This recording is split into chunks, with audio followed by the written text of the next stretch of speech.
livro de 1 de Tessalonicenses, capítulo 5, versículo 18, aprendemos que devemos dar graças a Deus em tudo. Diz que em tudo dai graças, porque esta é a vontade de Deus em Cristo Jesus para convosco. Este texto nos ensina que nos bons momentos e maus momentos devemos sempre ser gratos a Deus. Pois Deus tem um propósito maior. E quando damos graças a Deus, demonstramos fé, gratidão e respeito à soberania de Deus. Esta manhã, este não é o lugar. Eu ouvi há bem pouco tempo na escola sabatina, alguém disse que este não é o lugar propício para nos encontrarmos. Alguns anos atrás, eu visitava com o vice-ministro do interior para os serviços prisionais e bombeiros uma cadeia no Ambo, depois fomos até o Cunge, no Bié, e estando naquela cadeia, o vice-ministro encontrou alguém que eu conhecia. E eles reconheceram-se. E pelo que eu constatei, acho que eles eram grandes amigos. E foi naquele momento que ele falou uma coisa que me marcou muito. Ele disse assim: aqui não é o lugar propício para nos encontrarmos.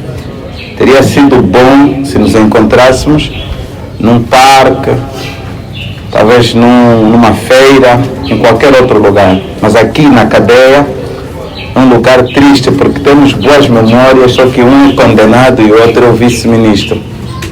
Não é bom lugar para nos encontrarmos. Aqui hoje, sábado, neste lugar, nestas circunstâncias, não é o mais apropriado para nós. E eu tomei conhecimento, tenho ciência de que nós não temos só um óbito agora temos mais um, e são duas mães. São duas mães. A tragédia é maior. E eu estou a usar a palavra tragédia, porque a tragédia é a expressão da maior dor, a mais profunda dor é tragédia. O meu afilhado, o pastor Henriques, quando ligou para mim, me disse sexta-feira que a mãe estava doente, acho que ele ligou na sexta semana passada, e depois tomei conhecimento que faleceu. Eu disse para ele: você ficou pobre. Você ficou pobre. Não há riqueza maior como ter uma mãe. E ninguém consegue definir o valor de uma mãe. Eu ouvi várias pessoas a falarem, desde o dia do enterro até aqui na igreja Vila Estoril, ouvi entidades a falarem sobre o papel desta mãe. Eu também conheci ela em vida. Mas sabe, tudo isso são palavras que tentam aproximar o que ela verdadeiramente representa. Um dia no céu Deus vai nos dar a capacidade de compreender, mas aqui nós não conseguimos, não, nem um bocadinho. Queridos, 32 anos atrás, eu estava sentado no Ndangwa, uma região da Namíbia. Eu era pequeno e eu estava lá sentado com o pai, em volta da fogueira, na nossa casa, e eu disse: pai, eu não compreendo. Sabem, quem vai para a Namíbia agora vai dar conta que já temos pequenas cidades. Mas 32 anos atrás, as aldeias estavam mesmo bem desenhadas. Você via mesmo que aqui um quimbo, lá um quimbo, lá outro quimbo. E eu achava estranho que sempre dava conta que em alguns quimbos tinha muita gente. E essas pessoas iam para lá e cantavam. Depois eu ouvia pessoas a chorar. E uma vez perguntei: pai, por que eu ouço isso naqueles quimbos? Já aconteceu nesse quimbo, depois aconteceu mais naquele quimbo aí. Mas o que é isso, pai? Será que eles não têm Deus? Deus os abandonou, ou eles pecaram contra Deus e Deus lançou uma tragédia contra eles? O que é que se passa, pai? E eu lembro bem as palavras do pai. Uma vez disse assim: filho, vem cá. Hoje, esta tragédia está a acontecer aonde? Naquele quimbo. Você mesmo disse que já aconteceu neste quimbo. Mas sabes uma coisa, meu filho? Talvez daqui a bem pouco tempo, um destes dias, esta tragédia já não será nos outros quimbos, será mesmo aqui, no nosso. Eu sei que vocês estão a me ouvir e eu acho que nos entendemos bem o que eu estou a falar, estão a perceber claramente. Estou a falar mesmo para você. Estamos aqui. Talvez a semana passada estivemos num outro sítio. Se Jesus demorar mais um bocadinho, prepara a tua casa. Porque esta tragédia um dia vai acontecer na sua casa. E talvez você será o protagonista. Queridos, nós morremos não é porque aborrecemos a Deus e Deus lançou uma praga para nós e nós começamos a ser perseguidos por agentes de Deus e depois Ele nos mata e Ele tem prazer na morte de uma pessoa. A Bíblia diz que Deus não tem prazer até na morte do ímpio. Até aquele que o aborrece de contínuo, Deus não tem prazer na sua morte. Quanto mais os seus filhos. Nós morremos por força de um decreto que ninguém pode alternar, ninguém pode violar, ninguém pode ditar o contrário. Gênesis 2, versículo 17. Se tocardes da árvore do conhecimento do bem e do mal, ele diz, certamente morrereis. Eu estou certo, os poucos anos de vida que tenho visto ricos a morrerem. Morrem ricos, homens com muito dinheiro. Há bem pouco tempo, se a memória não me engana, um presidente da Venezuela, acho eu, prometeu toda a riqueza do país. Ele disse, façam tudo. Se conseguirem me fazer viver mais um bocadinho, eu prometo que vou usar o dinheiro do país para suprir todas as vossas necessidades. Isto ficou famoso em todo o mundo, que ele prometeu que daria tudo. Me faz lembrar os reis do passado, os tempos bíblicos, que diziam que eu darei metade da minha. É uma forma expressiva de dizer que eu vou dar muito para você, prometo dar coisas que você não está a imaginar. Mas sabe, quando chega o momento da morte, ninguém altera o decreto divino, ninguém altera. Ele diz que certamente morrereis. E meus queridos, ricos morrem, pobres morrem. Morrem fortes. Eu fui a Jerusalém e um dos meus grandes sonhos era visitar a sepultura de Davi. Eu tenho pensado assim, quando eu for ao céu, quero ver Davi. Nunca perdeu uma batalha. Eu já conheci homens fortes, mas eu quero ver Davi. Nunca perdeu uma batalha. Era valente. Homem deste mundo. Forte. E a sua sepultura, por temer a Deus, até hoje, as pessoas honram o nome de Davi. E eu gostei de ouvir testemunhos da nossa mãe, porque os seus feitos falam muito do que ela foi. Não só os seus feitos, ainda temos produtos bem palpáveis. Pessoas como eu e muitos outros que aqui estão. Esta manhã estava a falar com a minha esposa, para nós é manhã, eles lá é noite, mas eu disse, olha, parece que eu vou ir falar para o pessoal lá no óbito. E ela me disse, Daniel, deixa eu te falar um pouco da mamã falecida. Contou-me um pouco da história dela. E eu vi que o pastor Vinte, afinal, tem muita razão quando falou dos hinos, falou de como motivava as mulheres, como ela não esperava, era líder, parece nato, não é? Era, o sangue dela tinha essa força de querer dirigir, motivar, influenciar a vida de outras pessoas para o reino dos céus. Então, os fortes morrem. Eu vi Davi, para entrar na sepultura dele temos que pagar 12 euros. Faz milhões e milhões e milhões diariamente aquela sepultura. Deus disse que mesmo morto eu honrarei o nome do meu filho Davi, porque ele escolheu andar comigo. E Davi Davi e Abraão são os únicos que a Bíblia destaca de forma bem patente, há uma distinção muito clara. Eu não sei bem se é Davi ou Abraão, mas um deles Deus diz que é meu amigo. E há um outro, eu creio que é Davi, Deus diz que o coração dele é segundo o meu coração. Imagine o Deus Supremo, Criador do Universo, não Criador desta Terra, que tem 13.000 quilômetros de circunferência, não é isso de diâmetro, não. Eu estou a falar de um Deus que criou o Universo. O Universo que eu e você não temos capacidade. Segundo a NASA, o centro científico mais elevado da Terra, está lá nos Estados Unidos, em Houston, eles presumem que a Terra, sabem, Jesus vir morrer nessa Terra é como um caminhão descarregar areia, e o nosso grau, nosso mundo é o grau de areia que está lá no fundo. Esse é o mistério de Cristo vir na nossa Terra. Não se pensa, é inconcebível um Deus Criador vir parar aqui, andar nessa Terra, mas é o mistério da salvação que nos alcançou. Um grande mistério. Amados, os ricos morrem, os pobres morrem, os fortes morrem, os fracos morrem. A morte é um decreto para toda raça humana. Diz ainda Gênesis 3:19 que pó és e ao pó voltarás. Todos nós,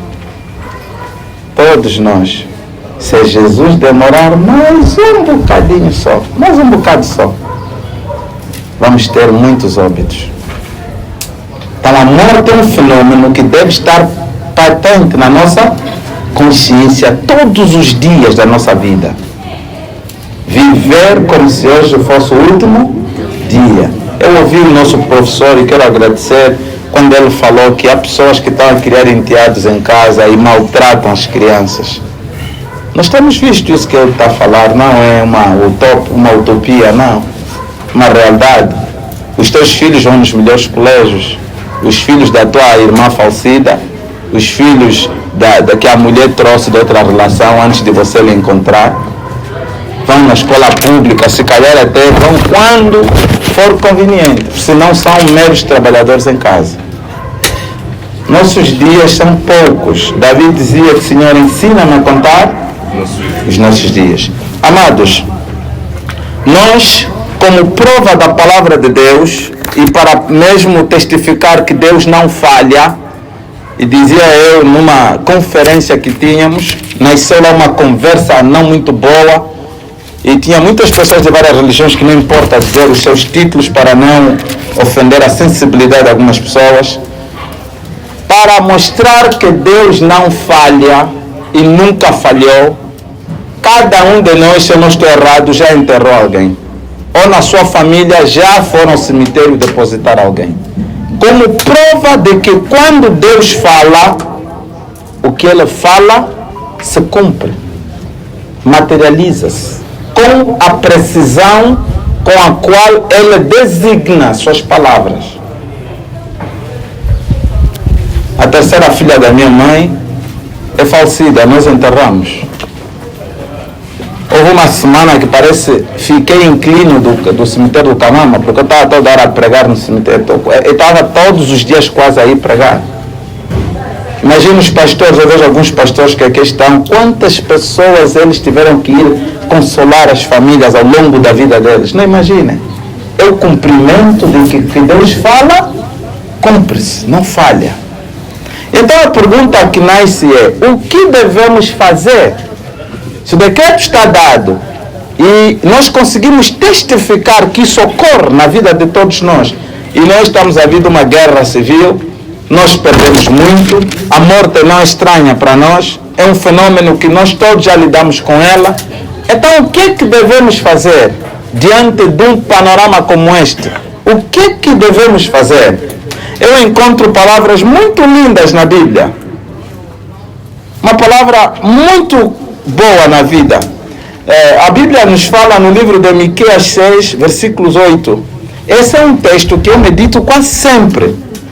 Diz que assim, Ele te declarou, ó homem, o que é bom e que é o que o Senhor pede de ti, senão que pratiques a justiça, ames a misericórdia e andes humildemente com teu Deus.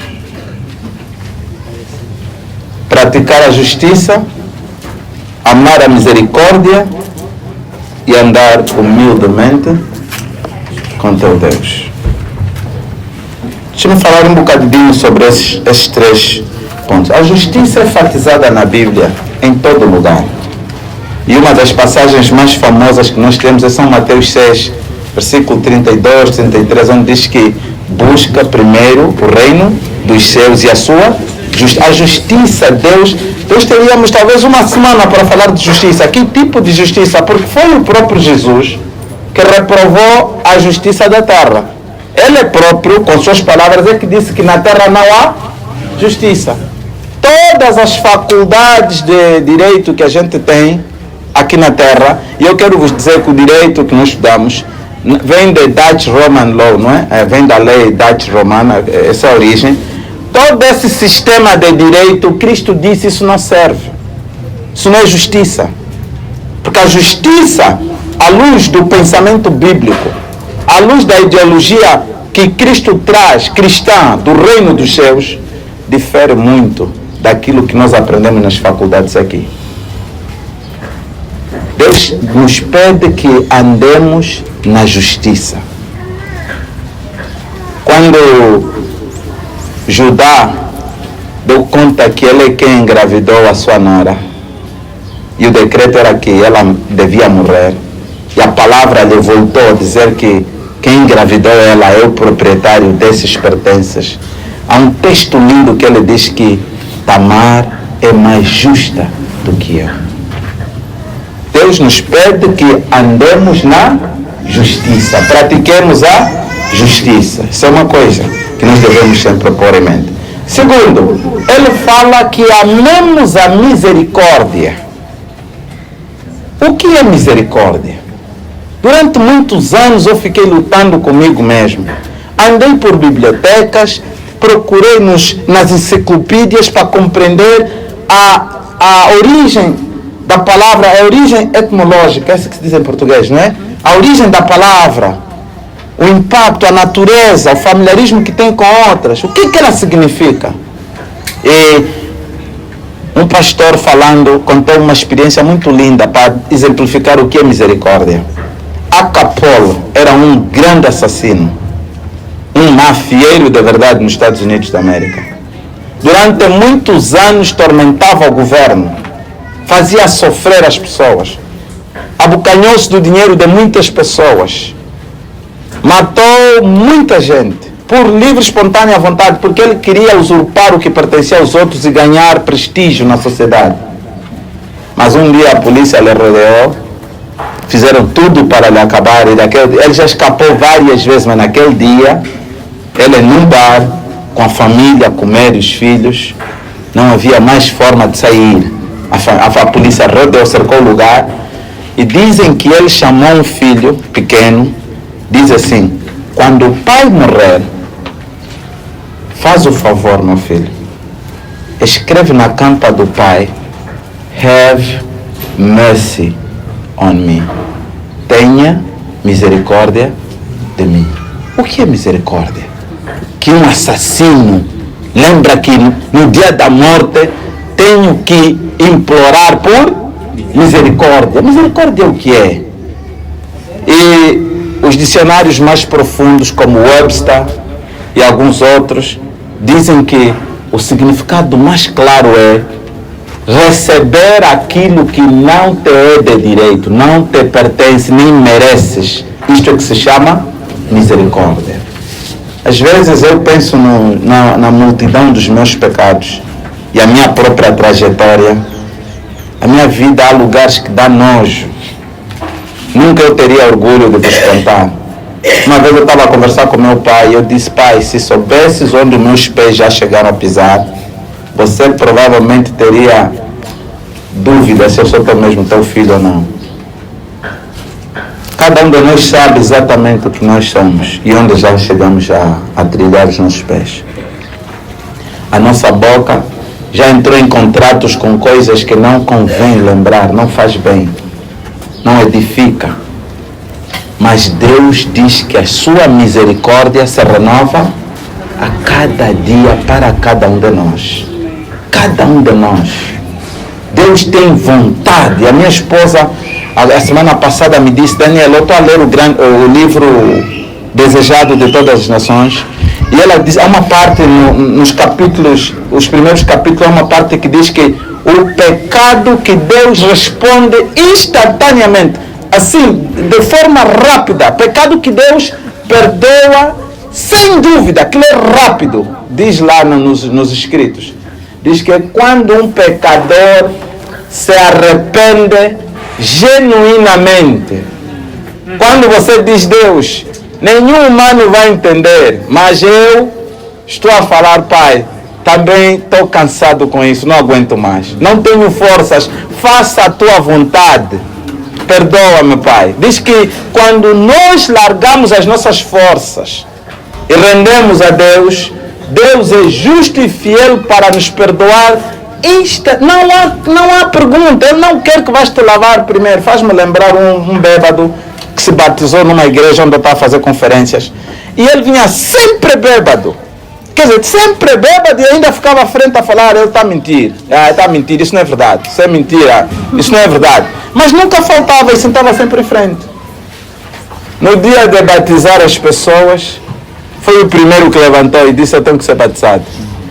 Os anciãos todos e o pastor disseram: não, esse não. Esse mostra sinal que ainda não pode. Alguma coisa motivou alguns irmãos a dizer que ele deve ser batizado. Então houve um conflito lá entre nós. Ficamos no gabinete pastoral quase uns 40 minutos a discutir. Pode? Não pode. Pode? Não pode. Depois o pastor disse assim: para não termos aqui confusão, então vamos só lhe batizar. Olha, batizaram um irmão. Até hoje, eu sempre digo isso, ele liga para mim mais do que o meu próprio pai. Todos os dias. Ele está agora à beira da morte, mas é um homem que a fé dele está bem alinhada com Deus. Queridos, Deus tem misericórdia de cada um de nós. Não vai para casa para entregar o que você havia recebido, não vai para casa para beber a última garrafa que está lá e depois vou deixar todas. Não escreve um texto para acabar o relacionamento extraconjugal que você tem. Não precisa. Aqui onde você está agora, o Senhor te alcança e a sua misericórdia é suficiente. Diz a Bíblia que onde abundou o pecado, é o conforto que a Bíblia nos dá. Não há alguém aqui que Deus não é capaz de perdoar. Você só vai perder o céu porque você escolheu perder o céu. Só. Queridos, a última palavra é andar humildemente com Deus. Isto é simples. A Bíblia diz que: e vós sereis minhas testemunhas, começando em Jerusalém, e depois aonde? E depois na Judeia e Samaria, e depois confins da terra. Não é isso? Agora, como é que eu testemunho de Deus? Como é que eu posso ser testemunha de Jesus? Como? Eu não ouvi. Se eu for a um tribunal e pedirem que eu seja testemunha de alguém, eu tenho que lá estar onde ocorreu o crime. Alguém que lá esteve pode dar um testemunho. Pelo menos eu devia ter tocado Cristo, ver Cristo, sentir o cheiro de Cristo, mas eu não estive lá. Eu nasci há pouco tempo, nos anos 70 foi quando eu nasci. Como é que eu vou testemunhar Cristo? Nós somos chamados a falar de nós. O que é que Deus fez na tua vida? Você só vai testemunhar aquilo que Cristo fez na tua vida. Eu drogava há 7 anos. Usava droga na veia 7 anos. Essa é só uma introdução. Não adianta ir mais outro capítulo. Outros aqui não dá tempo para lembrar mais. Então conte o que Deus fez para você. Tenho um amigo americano, também alguém que liga muito para mim. E ele também era viciado em drogas. E uma vez eu lhe disse: Michael, você tem que pregar, você tem que falar, porque quando eu fui ao Canadá e os Estados Unidos, dei conta que é uma coisa que nós aqui na África não temos. Aqui temos bairros sujos, temos lixo, temos muita coisa que eles ficam a sentir nojo. Lá nós sentimos nojo de pessoas. O lixo são as pessoas. Drogados, você não imagina uma miséria. Você vê filhos na estrada, sem esperança, pais, mãe, aquilo tudo em droga. Não vale a pena. Não vale a pena. O diabo aflige todas as sociedades, todas. Não vale a pena um país bater-se no peito e dizer que é melhor que o outro. Isso esquece. Eu fui para esses países e eu disse, eu prefiro 1000 vezes estar na minha terra e não ver essa... É miséria. Eu quando ando lá na cidade, às vezes subo o vidro porque o cheiro é insuportável. E são pessoas, não é lixo. Pessoas. Eu disse, Michael, você tem que pregar. Deus criou um campo missionário para você. As pessoas que são resgatadas dessas drogas são poucas. Na sua maioria morrem. Você tem que pregar.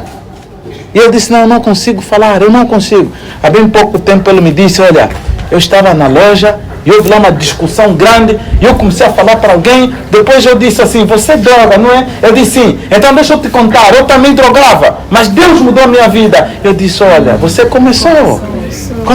Deus chama você a testemunhar. Conte a tua vida. Quando você for no lar dos outros, conta como é que você espancava a mulher e Deus te converteu. Conta como é que você era mau, ranhoso, controlador, possessivo e Deus moldou a tua vida, transformou. E vós sereis minhas testemunhas. Começando aqui, indo na tua família, no teu serviço, em todo lugar onde você passar, a marca de Cristo estará lá.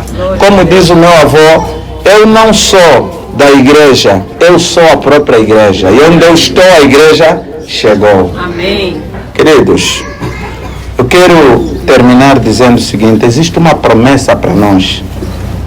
Eu acho que todo mortal, esse texto que eu vou ler com vocês conhecem muito bem, deve se glorificar muito, deve alegrar-se muito com esse texto. Se há um texto que deveria nos dar motivo de celebrar, é este texto aqui. Cristo uma vez falou, São João 11, versículo 25, ele disse assim, muita gente lê, eu prefiro estudar esse texto. Cristo disse assim, eu sou a ressurreição e a vida. Todo aquele que crê em mim, e ele não disse os que são da família de pastores, não disse os que têm cargos na igreja, ele não disse os que são batizados dos anos 80 para baixo, não. Ele está a dizer que todo aquele que crê em mim, ainda que morra. Vocês não sentem o que eu estou a sentir. Eu ainda não morri, mas estou mesmo já senti isso porque isso comove. Você sabe, a pessoa anda sem medo. Porque se eu estou com Deus, o que mais me assusta? Nada. Palavra do próprio Criador, ele está a dizer que aquele que está comigo, ainda que descer a cova, fará o quê? Viverá. Então a morte não dá medo. A morte é nossa grande inimiga, mas não dá medo. Porque Cristo venceu a morte e deixou a garantia de que nós podemos vencer a morte. Queridos, muito já se falou. Eu acredito que nós somos... Eu uma vez, quando fui em Jerusalém outra vez, ao ir passear, nós queríamos um rapaz de 18 anos que estava a conduzir o carro. E os judeus são rudes, eles são rudes, eles não são gente de fácil trato, não, são rudes. E são precisos e claros. Nós chegamos no carro e ele disse assim, eu vou pôr o carro a trabalhar e nós vamos a Galileia. Os senhores sabem lá nas vossas terras onde vocês saírem, vocês já são mais velhos, coloca o cinto de segurança, eu não vou voltar a repetir. Nós todos, eu meto o cinto, eu passei a bola no cinto às vezes, né? Os outros que já estão habituados, é verdade, eu me deu muito tempo. Eu quero dizer, já ouviu-se muito, queridos, muito. Coloque só em prática isso, porque a verdade é uma, Jesus volta e você não impede isso. Ele não volta por causa de um decreto que um político acordou e pensou em promulgar aí um despacho. Não, Cristo não volta por força de um despacho humano. Não. Cristo não volta porque a economia está mal, para vir recuperar. Não, ele não volta por força da economia, da política, da cultura. Alguns se apegam muito à cultura, à tradição, etc. Cristo não volta por causa disso. Ele volta porque quando o Pai dizer é hora, ele virá. Não vai obedecer à situação climática, à política global, não vai obedecer nada. Ele virá no tempo que o Pai dizer tem que vir. E pelo que nós estamos a observar, eu acho que ele já devia cá estar. Não é mais tempo de nos prepararmos. Já devíamos estar preparados, agora esperando só o momento da sua manifestação. Eu quero terminar dizendo assim: quando a minha mãe morreu, a irmã mais velha da minha mãe, o pastor Cauosso, Albino Cauosso, no âmbulo do cemitério, disse uma coisa muito boa. A minha mãe viveu 80 anos fumando. E a minha mãe nunca foi adventista. As irmãs são, ela nunca foi. Mas quando veio para Luanda, ficou na casa de uma minha irmã, começou a frequentar a igreja e encontrou-se com Cristo, depois se batizou. Depois de se batizar, a mãe era a primeira na igreja. Até ia pedir se ela podia limpar a igreja todos os dias. Disseram, não, vem só nas quartas e nas sextas para ajudar os diáconos a limpar a igreja. Porque ela disse que queria só pagar alguma coisa. Disseram, as tuas obras não chegam. Ela disse, mas deixa-me só fazer algo. Vamos só fazer algo. Minha mãe não demorou, depois da conversão morreu. Nós fomos ao Ambo e o pastor Albino Cauosso disse assim: a caixa estava ali. Eu quero que os filhos todos, incluindo o meu afilhado, ouçam bem isso. Imaginem quando a caixa também estava para ser colocada no buraco. Ele disse assim: hoje a mãe está a pregar o último sermão. Sabe qual é o sermão que a mãe pregou naquele dia que fomos lhe enterrar? É que aquela é a forma própria de quê? De morrer. É assim que se morre. Morre-se em quem? Em Cristo. É o último sermão que a vossa mãe pregou naquele dia. Ela ensinou que a forma de morrer, e eu espero que o meu sermão seja também esse. Dia que eu morrer, seja capaz de ensinar à sociedade, porque às vezes não morremos ao lado dos filhos, às vezes não morremos ao lado da família. Mas onde eu morrer, eu gostaria de tornar claro que a melhor forma de morrer é em Cristo. E seja esse, em inglês dizem que é disclosure. É o fecho da minha vida. O último sermão. A mãe morreu ensinando cada um de nós, as irmãs, os filhos, todos.